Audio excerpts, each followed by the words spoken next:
l'Église catholique traverse une crise majeure qui fragilise toute sa structure, la crise de la pédophilie.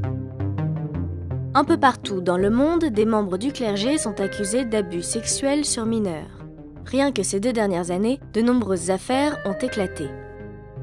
En Allemagne, un groupe de chercheurs a recensé plus de 3600 enfants victimes d'abus sexuels par des clercs entre 1946 et 2014. En Australie, la Commission royale d'enquête a recensé 4444 accusations de pédophilie signalées à l'Église catholique entre 1980 et 2015. Aux États-Unis, une enquête des services du procureur de Pennsylvanie fait état d'au moins 1000 enfants ayant subi des abus sexuels perpétrés par des prêtres depuis les années 40. Et la liste est encore longue. Ces dernières années, le nombre de pays touchés par ces affaires ne cesse d'augmenter. À tel point que le pape François et avant lui Benoît XVI ont présenté leurs excuses pour les dommages causés à des enfants par des prêtres pédophiles. Imploro il perdono del Signore per questi peccati, per lo scandalo e il tradimento avvertiti da tanti nella famiglia di Dio. Une prise de position forte de la part de la papauté qui traduit la gravité de la situation que traverse l'Église catholique. Pour comprendre l'ampleur de cette crise, nous avons rencontré Olivier Bobineau, qui a réalisé une enquête sur la pédophilie des prêtres. Bonjour, je m'appelle Olivier Bobineau, je suis sociologue, politologue et ai beaucoup travaillé les textes bibliques. Olivier Bobineau et d'autres spécialistes considèrent que la crise de la pédophilie a commencé dans les années 2000. Mais ça ne veut pas dire qu'il n'y avait pas de cas de pédophilie dans l'Église avant le XXIe siècle. Mais à l'époque, ces affaires étaient souvent étouffées et ne touchaient pas autant l'opinion publique qu'aujourd'hui. Mais alors, qu'est-ce qui a changé ? Eh bien, selon Olivier Bobineau, la réponse vient en grande partie de l'évolution du statut de l'enfant. En quelques décennies, il est devenu une figure sacrée au sein des sociétés modernes libérales, ce qui a bouleversé la perception même de la pédophilie. De fait, c'est au tournant des années 80, 90, 2000, on prend pour point de repère la Convention internationale des droits de l'enfant, 1989. Ça veut dire qu'avant, dans les sociétés européennes démocratiques, l'enfant n'est pas une figure sacrée. Je vous rappelle que dans les années 70-80, en France, il y a des émissions de télévision, des intellectuels font l'éloge de la pédophilie et du fait qu'ils aient eu des relations avec des adolescents. Voici justement quelques-uns de ces extraits. Vous savez, quand une petite fille de 5 ans et demi, commence à vous déshabiller, c'est fantastique. C'est fantastique parce que c'est un jeu absolument érotico-maniaque. Je pense que les adolescents, les jeunes enfants, disons entre 10 et 16 ans, les moins de 16 ans, sont peut-être à l'âge où les pulsions d'affectivité, les pulsions sexuelles également, sont les plus fortes parce qu'elles sont les plus neuves. Et je crois que rien ne peut arriver de plus beau et de plus fécond à un adolescent ou une adolescente de vivre un amour, un véritable amour. Avec qui ? Soit avec quelqu'un de son âge, mais aussi peut-être avec un adulte qui l'aide à se découvrir soi-même, à découvrir la beauté du monde créé, la beauté des choses. Donc il y a une certaine surdité sociale. Cette surdité sociale qui fait que la pédophilie n'est pas un crime, eh bien ceci bascule dans les années 80-2000.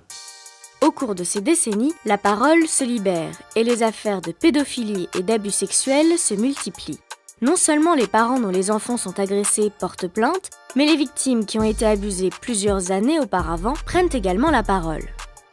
De nombreuses victimes accusent des représentants de l'Église. Face à cet effet d'accumulation, certains commentateurs considèrent que les membres du clergé pourraient être prédisposés à la pédophilie. En 2010, par exemple, le théologien contestataire Hans Kung publie une tribune dans plusieurs journaux européens.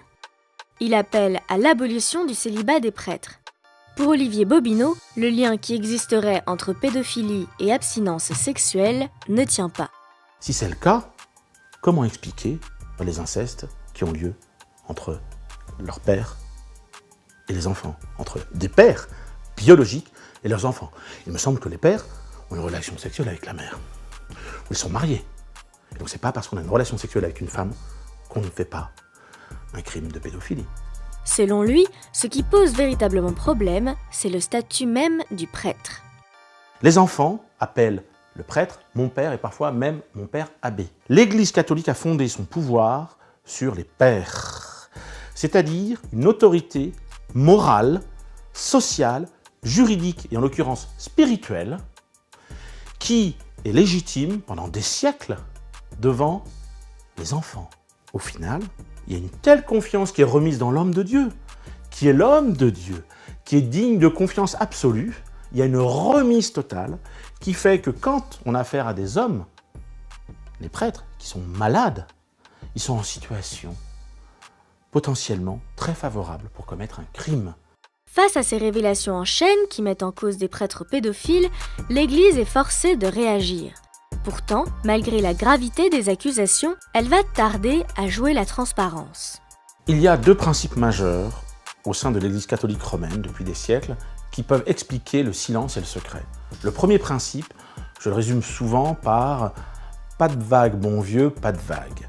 Le rapport des catholiques au conflit, à la dialectique, à l'épreuve de force, surtout non. Deuxième principe majeur de l'Église, c'est le sexe est tabou. Ces deux tabous expliquent la lenteur des changements mis en place par l'Église. Mais des évolutions ont bien eu lieu. En 1962, une lettre est envoyée à tous les évêques pour établir que tous les cas de pédophilie doivent être jugés par un tribunal ecclésiastique. Le prêtre risque alors d'être suspendu de la célébration des sacrements ou d'être démis de ses fonctions et réduit à l'état de laïc. Le recours à la justice civile des États n'est pas mentionné, il n'est ni encouragé ni interdit. En 2001, les évêques reçoivent la consigne de rapporter chaque cas de pédophilie à la curie romaine. En gros, la curie, c'est le gouvernement de l'Église au Vatican. Ce n'est qu'à cette époque que la curie peut espérer avoir une vision d'ensemble des cas de pédophilie dans l'Église. Les informations restent cependant toujours internes. Mais en 2011, tout bascule. L'Église sort enfin de sa tradition du secret. Benoît XVI décide que les évêques doivent dorénavant coopérer avec la justice civile des États. Pendant 922 ans, l'Église catholique, elle gère ses problèmes en famille.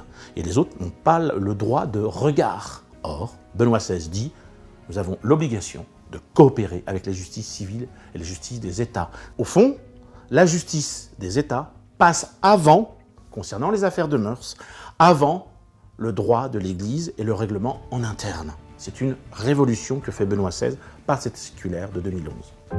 Enfin, en 2014, le pape François crée une commission d'experts pour la protection des mineurs. Cependant, ces résultats sont encore peu concrets. 2 des membres de la commission ont démissionné en 2017 pour protester contre le manque de coopération de la part de la curie. Si l'Église a changé ses règles et ses coutumes pour coopérer avec la justice des États, c'est aussi pour regagner la confiance de ses 1,2 milliard de fidèles. Les affaires de pédophilie entachent la réputation des prêtres, ce qui a des répercussions immédiates sur l'Église. Par exemple, selon une enquête réalisée par un quotidien allemand, 28 000 fidèles des diocèses de Stuttgart, Rothenburg et d'Augsbourg ont décidé en 2010 de quitter l'Église catholique à la suite, justement, de scandales de pédophilie. Ainsi, au-delà des crimes pédophiles à proprement parler, l'Église doit également gérer une crise plus profonde encore, celle de la confiance des fidèles. Elle n'est qu'une crise de confiance. Mais qu'est-ce que la confiance ? C'est précisément ce qui fonde l'Église catholique romaine. Confiance, ça veut dire foi avec, foi en, cum fides. Par conséquent, quand les croyants n'auront plus confiance en l'Église, en ses chefs, en ces cadres que sont les prêtres qui transmettent la foi et qui célèbrent les cérémonies religieuses, eh bien il n'y a plus d'Église quand il n'y a plus de confiance.